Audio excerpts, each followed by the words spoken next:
I den her video vil jeg vise, hvordan man kan lave en lækker dessert chokoladekage uden hvedemel. Det vi skal starte med, det er 250 gram mørk chokolade, der er hakket, sådan ikke for fint, men heller ikke groft. Deri der kommer jeg 250 gram varmt smeltet smør hen over chokoladen, så det lige kan blive smeltet sammen.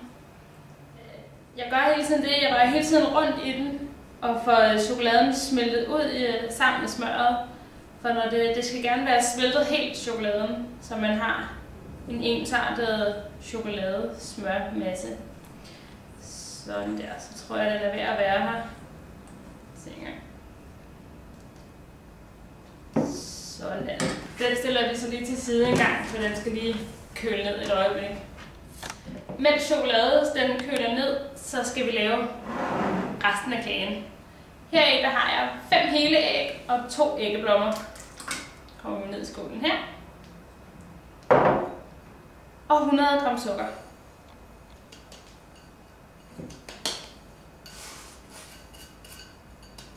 Sådan der. Og det skal så piskes til en tyk æggesnaps. Den skal gerne minde lidt om flødeskum. Der er en lille smule lidt bløde top i. Sådan der, så tror jeg, den er der. Det kan godt tage i hvert fald 5 minutter piskning og få den til den konsistens, der skal bruges. Sådan der. Så hælder vi æggemassen ned i den varme chokolade. Og lige sørge for at vende det rundt, indtil de to er forenet og helt ensartet.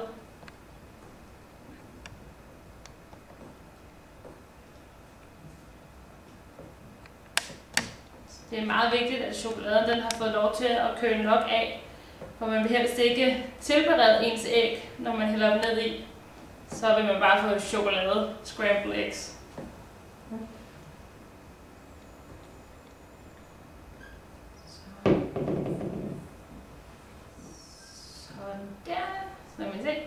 Så er det hele forenet. Sådan her. Så skal der noget 30 gram kakaopulver ned i. Det skal lige igennem en sigte, så der ikke kommer nogen store klumper af kakaopulver i kagen. Og 30 gram rismel. Egentlig så minder kagen lidt om en bagt creme. Hvis ikke der var rismel i, så ville det være fuldstændig det, man vil sige er en bagt creme.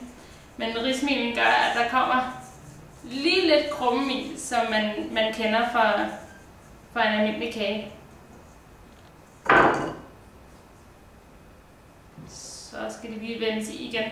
Man skal helst ikke piske den her dej, fordi den luft, der er pisket ind i æggene til at starte med, den vil vi gerne beholde, så alle tingene de skal lige vende sammen. Så er det hele vendt sammen, og kagedejen er nu klar til at blive bagt. Her der har jeg en springeform 20 cm med bagepapir i bunden. Man behøver ikke at smøre siderne, fordi kagen i sig selv indeholder rigeligt med smør, så den slipper helt af sig selv.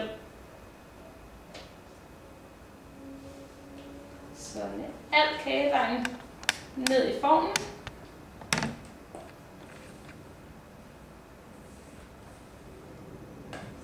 Så er det klar til at komme i ovnen. Ovnen den er varmet op til 170 grader. Og kagen skal have cirka 40 minutter i ovnen, indtil man kan stikke en kniv ned i, der kommer ud uden noget kagedej på.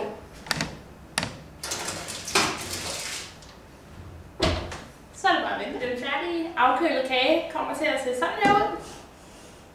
Og jeg synes, den er bedst, når den bliver serveret med lidt til. Så man kan vælge, som jeg har gjort, at lave noget vaniljeflødeskum og nogle friske bær. Men noget is vil også være rigtig godt til, eller hvad man har lyst til at lave.